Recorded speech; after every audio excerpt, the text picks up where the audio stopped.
আসসালামু আলাইকুম। বাংলাদেশ বেতার, সিলেট। সংবাদ পড়ছি মোহাম্মদ ফয়সল উদ্দিন। সুস্থ শ্রমিক, কর্মঠ হাত, আসবে এবার নবপ্রভাত। এই প্রতিপাদ্যকে সামনে রেখে সারা দেশের মতো সিলেটেও আজ পালিত হচ্ছে মহান মে দিবস। 1886 সালের এই দিন মার্কিন যুক্তরাষ্ট্রের শিকাগো শহরের হে মার্কেটের শ্রমিকরা 8 ঘন্টা কাজের দাবিতে জীবন উৎসর্গ করেছিলেন। ওই দিন তাদের আত্মদানের মধ্য দিয়ে শ্রমিক শ্রেণীর অধিকার প্রতিষ্ঠিত হয়েছিল। শ্রমজীবী মানুষের অধিকার আদায়ের জন্য শ্রমিকদের আত্মত্যাগের এই দিনকে তখন থেকেই সারা বিশ্বে মে দিবস হিসেবে পালন করা হচ্ছে। দিবসটি উপলক্ষে সরকারি বেসরকারি বিভিন্ন সংস্থা ও সংগঠন নানা কর্মসূচি পালন করবে। তৃণমূল থেকে জাতীয় পর্যায়ে দক্ষ ক্রীড়াবিদ গড়ে তোলার লক্ষ্যে সিলেট সহ দেশব্যাপী আগামীকাল থেকে শুরু হচ্ছে নতুন করে স্পোর্টস।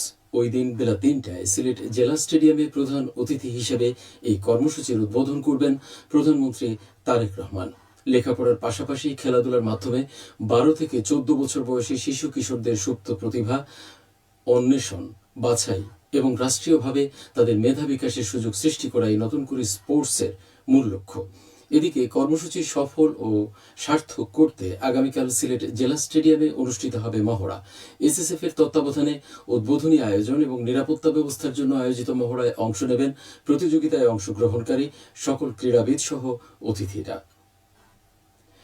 পানি সম্পদ মন্ত্রী মোহাম্মদ শহীদুদ্দিন চৌধুরী এনি দুদিনের সরকারি সফরে আজ সিলেট এসেছেন।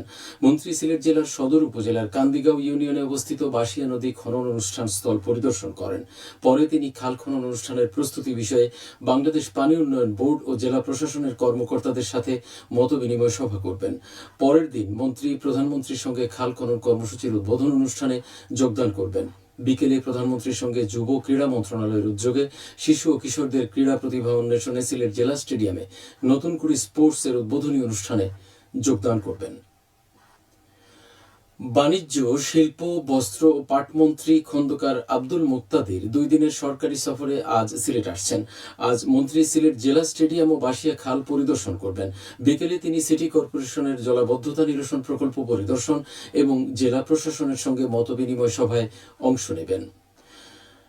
সারা দেশের মতো সিলেটেও আজ পালিত হচ্ছে বৌদ্ধ সম্প্রদায়ের প্রধান ধর্মীয় উৎসব বুদ্ধ পূর্ণিমা। বৌদ্ধ ধর্মমতে প্রায় 2500 বছর আগে এই দিনে মহামতি গৌতম বুদ্ধ আবির্ভূত হয়েছিলেন। তার জন্ম, বোধে জ্ঞান লাভ ও মহাপরিনির্বাণ, এই 3 স্মৃতি বিজড়িত বৈশাখী পূর্ণিমাই বিশ্বের বৌদ্ধ সম্প্রদায়ের কাছে বৌদ্ধ পূর্ণিমা নামে পরিচিত। গৌতম বুদ্ধের মূল জীবন দর্শন অহিংসা, সাম্য, মৈত্রী ও প্রীতির বন্ধনে সহাবস্থান। তিনি বলেছেন, বৈরিতা দিয়ে বৈরিতা, হিংসা দিয়ে হিংসা কখনো প্রশমিত হয় না। অহিংস এবং বৈরিতা নিরসনের মাধ্যমেই তা প্রশমিত করতে হয়। জগতের সব প্রাণী সুখী হোক, এই বাণীর মধ্য দিয়ে তিনি মানবতার শিক্ষা দিয়েছেন। তাঁর শিক্ষা অহিংসা, শান্তি, সাম্য ও সহানুভূতির উপর প্রতিষ্ঠিত। বৌদ্ধ ধর্মাবলম্বীরা দিনভর নানা আচার অনুষ্ঠানের মধ্য দিয়ে এই দিনটি উদযাপন করবেন। সিলেট 3 আসনের সংসদ সদস্য এম এ মালিকের নির্দেশে এবং উপজেলা নির্বাহী কর্মকর্তা মেহেদী হাসানের তত্ত্বাবধানে পৈলনপুর ইউনিয়নে নদী ভাঙ্গন পরিস্থিতি পরিদর্শন করা হয়েছে। গতকাল সিলেট জেলা বিএনপির ক্ষুদ্র ঋণ ও সমবায় বিষয়ক সম্পাদক শেখ আলাউদ্দিন রিপনের নেতৃত্বে স্থানীয় নেতৃবৃন্দ ক্ষতিগ্রস্ত এলাকা পরিদর্শন করেন। এই সময় নদী ভাঙ্গনে ক্ষতিগ্রস্ত এলাকার সার্বিক পরিস্থিতি পর্যবেক্ষণ করা হয় এবং প্রয়োজনীয় ব্যবস্থা গ্রহণের বিষয়ে আলোচনা করা হয়। পরিদর্শনকালে স্থানীয়দের দুর্ভোগের বিষয়টি গুরুত্ব সহকারে তুলে ধরা হয় এবং দ্রুত কার্যকর পদক্ষেপ নেওয়ার দাবি জানানো হয়। বাংলাদেশ বেতার সিলেট কেন্দ্রে নাট্যশিল্পী তালিকাভুক্তির জন্য শীঘ্রই কণ্ঠস্বর পরীক্ষা গ্রহণ করা হবে। কণ্ঠস্বর পরীক্ষায় অংশগ্রহণে আগ্রহীদের আগামী 30 জুনের মধ্যে পরিচালক বাংলাদেশ বেতার, মীরের ময়দান, সিলেট বরাবর জাতীয় পরিচয়পত্রের ফটোকপি, 2 কপি পাসপোর্ট সাইজের ছবি এবং পূর্ণাঙ্গ জীবন বৃত্তান্ত সহ সাদা কাগজে আবেদন করতে পারবেন।